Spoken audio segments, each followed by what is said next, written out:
Many of you are already aware that the Labour government, under Ed Miliband's leadership, is pushing forward with an expensive net zero agenda.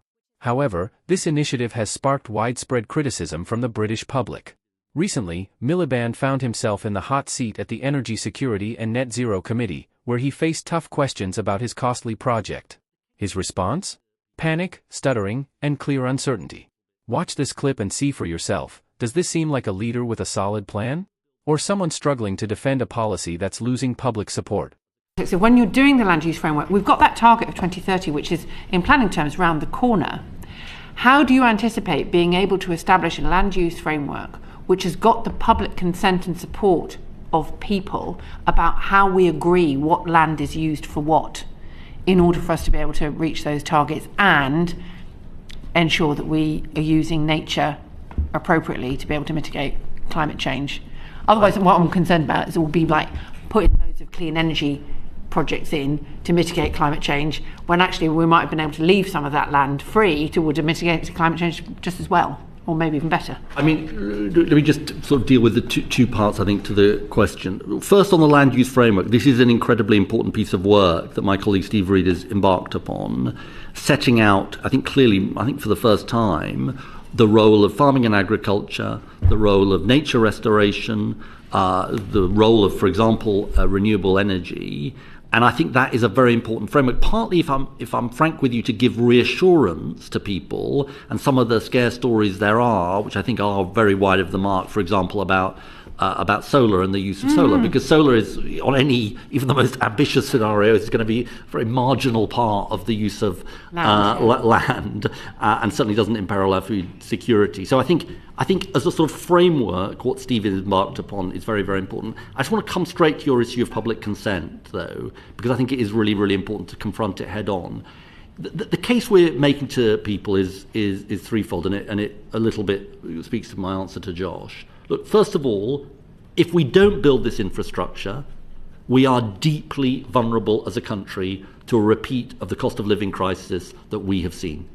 And it's incredible how quickly, I don't think the British people forget, but in a way, Westminster can forget this, and people are this still stalks people's lives today, the cost of living crisis. So unless we do this, we remain vulnerable to the fossil fuel market. Secondly, the biggest threat to the countryside, it speaks to the conversation with Sir Christopher, is the climate crisis. That is the biggest threat. It's not some pylons. It's not solar farms. The biggest threat to the countryside is the climate crisis. And thirdly, Polly, I think also it is important. I just want to re-emphasize what I said to Josh.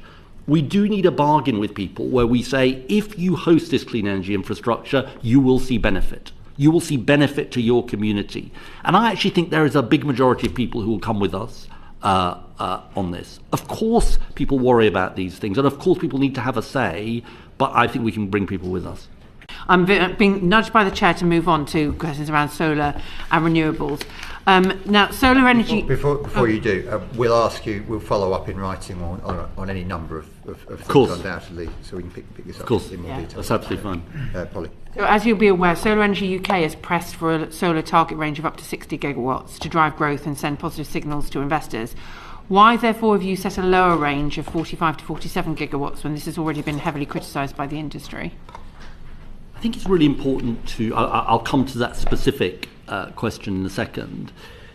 I think it's really important to say that what we're doing in this document is quite path-breaking, because what we're actually doing is setting out for the first time the energy mix we need to meet clean power. Now, I don't want to be overly party political in this, but that wasn't done before. And the reason why that is so important is because unless we do that, how are people, business, industry, others going to sort of plan for what the system looks like? And once we have those ranges in place, and we are putting them in place, we then will make sure that the grid, which is frankly a massive problem, as you will know at the moment, the planning system, the skills, the supply chains are in place to meet the target. So it's it's what I call plan and build, not neglect and delay. Now come to your solar issue. The action plan range is 45 to 47 gigawatts of solar. It's important to say that there's some solar that is outside this. So NESO's work with the distribution network operators suggests a further 9 to 10 gigawatts of rooftop solar projects which could be on top of this. So actually, the range that we're talking about is a sort of larger number than the 45 to 47 headline. But just to clarify, that's in some ways the 45 to 47 is a floor, exactly, rather than a target. Well, exactly. How do you make that? And it would make that a reality? It is worth also saying that this, even the floor, will involve almost trebling the amount of solar power from today. So we're talking about a big increase. In answer to your, how do we make this a reality? Well, look, this is one of the issues, and it's something I get asked about a lot by people. This is something we're working on with MHCLG, which is when it comes to the Future Home Standard, making sure that, for example, solar plays a really, really important role. And those discussions are carrying on in government, and I know there is real enthusiasm for this in MHCLG. So, and we've got our solar task force, as you will know, Polly, which is working on all of these issues. I'm incredibly excited about what we can do in terms of solar. Not just ground-mounted solar, but also a real rooftop revolution. Okay, well, the developers say that your plan is wildly unrealistic in relying on the distribution networks to deliver that 75% of solar capacity. How much have you consulted with industry on this? Well, we're absolutely hand in glove with industry because they're in our solar task force. And this is something which the previous government was working on, but I wanted to make sure that we were at the maximal end of ambition when it came to solar, and that is the work we're embarked upon, and in the coming months we'll publish our solar roadmap as part of that task force. I think we'll probably want to know a little bit more about why you've decided that distribution networks would be the people to deliver that 75% of solar capacity when the developers think that's unrealistic. So, I mean, we can write further on that, I think, can't we? We can, and we will. I mean, I hear from developers who are being told it's years before they can turn their solar arrays on. Well, because of the distribution networks being unable to take the capacity. Yeah.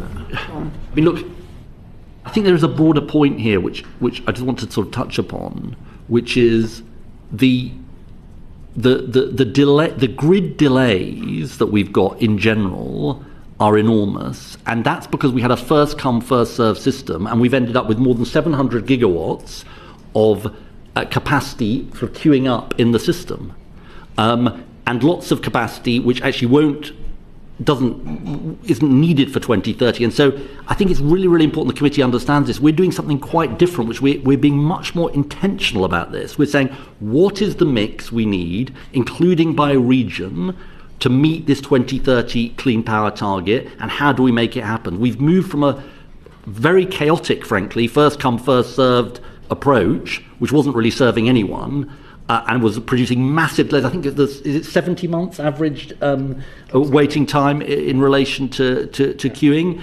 up massively, up 4 or 5-fold in the last few years, to a much more intentional. Now, some people will therefore have to wait their turn, and I'm afraid that is sort of tough because we have a national interest here.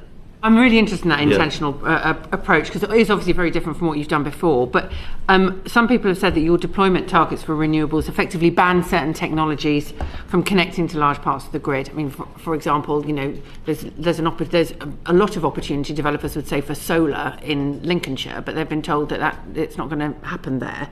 Are you concerned about losing investor confidence because developers are going to have to write off projects that they've been working on? Well, look, that is certainly not what we're. I don't believe that's what's going to happen. I know you had Vinton Sly before the committee on this, and some of the concerns that there were in the solar industry, I think, have been reassurance has been provided in terms of some of the grandfathering that there has been. But look, inevitably, if you are reordering we could decide not to reorder the queue, and I know you're not suggesting this, but we could just leave this in place, and then frankly we won't meet the targets we have. or we can have a grid system that actually serves the country properly and a queuing system that serves the country properly. That is the decision that we've made. And inevitably you'll get people making the case for their own technologies. That's totally understandable. And obviously the dialogue with all of the industries is really important. Do you think the Labour government is truly capable of leading the United Kingdom? Or are they falling short when it matters most? If you agree that their leadership is failing, show your support by liking this video. And don't hold back, drop your thoughts in the comments below. Let's get the conversation going.